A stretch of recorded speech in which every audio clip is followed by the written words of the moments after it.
தமிழ் நெஞ்சங்களுக்கு வணக்கம். 600 ஏக்கர் பரப்பளவு கொண்ட அதிசயத்தக்க திருச்சி திருவரங்கம் ஒரு தீவு நகரம். திருவரங்கம் ரங்கநாத பெருமாள் கோயிலில் பல அதிசயங்கள் அடங்கியிருக்கிறது. அதில் ஒன்று தேயும் அரங்கனின் செருப்புக்கள். பல அதிசயங்கள் நிறைந்த ரங்கநாத பெருமாள் பற்றிய காணொளி பதிவு தான் இந்த பதிவு. சேனலை சப்ஸ்கிரைப் பண்ணலன்னா சப்ஸ்கிரைப் பண்ணி சப்போர்ட் பண்ணுங்க. திருவரங்கம் அரங்கநாத சுவாமி கோயிலில் சோழ நாட்டு திருப்பதிகளில் முதன்மை தலமாகவும் திருவரங்கம் பூலோக வைகுண்டம் என அழைக்கப்படுகிறது. காவேரி மற்றும் கொள்ளிடம் ஆறுகளால் சூழப்பட்ட தீவில் 156 ஏக்கர் பரப்பளவில் சிறப்புமிக்க 108 வைணவ திருத்தலங்களுள் முதன்மையானது மிகப்பெரிய அரங்கநாத சுவாமி கோயிலின் 7 சுற்று மதில்களுக்குள் அமைந்துள்ள திருவரங்கம் கோயில். எல்லாமே இங்கு 7 தான். இந்தியாவில் எத்தனையோ பெரிய ஆலயங்கள் இருந்தாலும் இந்த ஆலயத்தில் மட்டும் 7 பிரகாரங்கள் உள்ளன, 7 மதில்கள் உள்ளன. ஸ்ரீதேவி, பூதேவி, துலுக்க நாச்சியார், சேரகுல வள்ளி நாச்சியார், கமலவல்லி நாச்சியார், கோதை நாச்சியார், ரங்க நாச்சியார் என 7 தாயார்கள் இந்த ஆலயத்தில் உள்ளனர். அது மட்டும் இல்லாமல் 7 உற்சவம், 7 திருவடி சேவை, 7 கண்டுகளிக்கும் சேவை என எல்லாமே 7 அதிசயங்கள் நிறைந்ததாக உள்ளன. இந்த ஆலயத்தை அதிசயப்பட வைக்கக்கூடிய விஷயங்களை அடுத்தது பார்க்க இருக்கிறோம். ரங்க விமானம். இந்த ஆலயத்தில் உள்ள திருவரங்க விமானம் சுயம்புவாக உருவானதாக கூறப்படுகிறது. இதற்கு 24 கிலோமீட்டர் தூரம் சுற்றி எங்கிருந்து வழிபட்டாலும் இறைவனின் திருவடியை அடையக்கூடிய முக்தி நிச்சயம் என்கிறது திருவரங்க தல வரலாறு. பொன்னால் வேயப்பட்ட இந்த விமானம் ஓம் என்ற பிரணவ வடிவில் எழுந்தருளியுள்ளது. இந்த தங்க விமானத்தில் அமுத கிண்ணத்துடன் பரவாசுதேவர் காட்சியளிக்கிறார். அந்த அமுத கிண்ணம் மெல்ல மெல்ல அவர் வாய் நோக்கி நகர்ந்து போவதாகவும், எப்போது அது அவரின் வாயருகில் சென்று சேர்கிறதோ அப்போது இந்த உலகம் அழியும் என்ற நம்பிக்கையும் நிலவுகிறது. அடுத்தது அசையும் கொடிமரம்.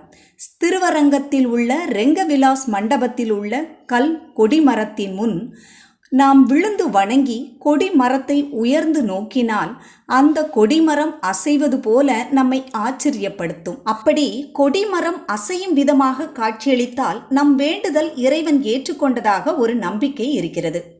ஸ்ரீ ராமானுஜரின் திருமேனி அடுத்த அதிசயம்.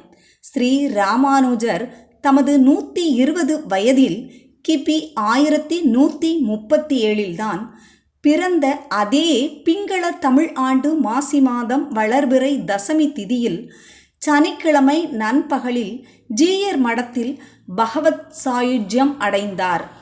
11ஆம் நூற்றாண்டில் வாழ்ந்த ஒரு மிகச்சிறந்த மகானான ஸ்ரீ ராமானுஜரின் உடல் 885 ஆண்டுகள் கடந்தும் இந்த திருக்கோயிலில் பதப்படுத்தப்பட்ட நிலையில் வைக்கப்பட்டுள்ளது. அவரின் திருமேனியில் இன்றும் தலைமுடி, கைநகம் போன்றவை இருப்பதையும் வளர்ந்திருப்பதையும் காணலாம். அடுத்த அதிசயம் அரங்கனின் ஜொலிக்கும் திருக்கண்கள். ரங்கநாதனின் திருக்கண்கள் விபீஷ்ணனால் வழங்கப்பட்டதாக சொல்லப்படுகிறது. அவை விலை மதிப்பில்லாத வைரங்களால் ஆனதாம். ஆனால் அந்த வைர திருக்கண்கள் ஆங்கிலேயர் காலத்தில் திருட்டு போய்விட்டதாகவும் தற்போதுள்ளவை ரங்கனின் திருக்கண்கள் இல்லை என்றும் சொல்லப்படுகிறது. இருப்பினும் இன்றும் ரங்கநாதனின் திருக்கண்கள் ஜொலிக்கின்றது. வளரும் நெற்குதிர்கள். 20 அடி விட்டமும் 30 அடி உயரமும் கொண்ட 5 பிரம்மாண்ட நெற்குதிர்கள் திருவரங்கத்தில் இருக்கின்றதாம். கிட்டத்தட்ட 1000 ஆண்டுகளுக்கு முன் நெல் சேமிப்பு கிட்டங்கிகளில் வட்ட வடிவமாக அமைக்கப்பட்டவை. இதில் மொத்தம் 1500 டன் அளவுக்கு நெற்பயிர்களை சேமிக்க முடியுமாம். இதுவரை எந்த காலத்திலுமே இந்த நெற்குதிர்களில் நெல் இல்லாமல் போனது இல்லை என்ற பெருமையை கொண்டது. இதில் எவ்வளவு நெல் கொட்டினாலும் அதை ஏற்றுக்கொண்டு விரிவடைந்து கொண்டே செல்லும் தன்மையுடையது என்று அதன் பெருமை சொல்கிறார்கள். 5 குழி 3 வாசல். திருவரங்க கோயிலின் தாயார் சன்னதிக்கு வெளியே இருக்கும் 5 குழி 3 வாசல் அற்புதமானது. இங்குள்ள 5 குழிகள் வழியே 5 விரல்களை வைத்து தெற்கு பக்கம் பார்த்தால் பரமபத வாசல் தெரியும். இப்படித்தான் தாயார் பெருமாளை சேவிக்கிறார் என்பது ஐதீகம். அர்த்த பஞ்சாங்க ஞானத்தை குறிப்பதே 5 குழி என்றும் 3 வாசல் என்பது பிரம்மத்தின் வழி என்பதும் பெரியோர்கள் வாக்கு. பெருமாளின் அதிசயத்தில் ஒன்று தேயும் அரங்கனின் செருப்புகள். திருவரங்கத்தில் பள்ளி கொண்டுள்ள ரங்கநாதர் அணிந்து கொண்டிருக்கும் காலணிகள் கொஞ்சம் கொஞ்சமாக தேய்வதாகவும் அந்த தேய்மானமான காலணிகள் திருக்கொட்டாரம் எனும் இடத்தில் தூணில் மாட்டி வைக்கப்பட்டிருப்பதை இன்றும் காணலாம். புதிய காலணிகளை செய்வதற்காக காலம் காலமாக தஞ்சாவூர் மாவட்டத்தில் உள்ள பிரத்யோக தொண்டர்கள் இருக்கிறார்கள். அதில் அதிசயம் என்னவெனில் 2 செருப்புகள் 2 ஊரில் செய்வார்கள். அவை இரண்டுமே ஒன்று போலவே இருக்கும்.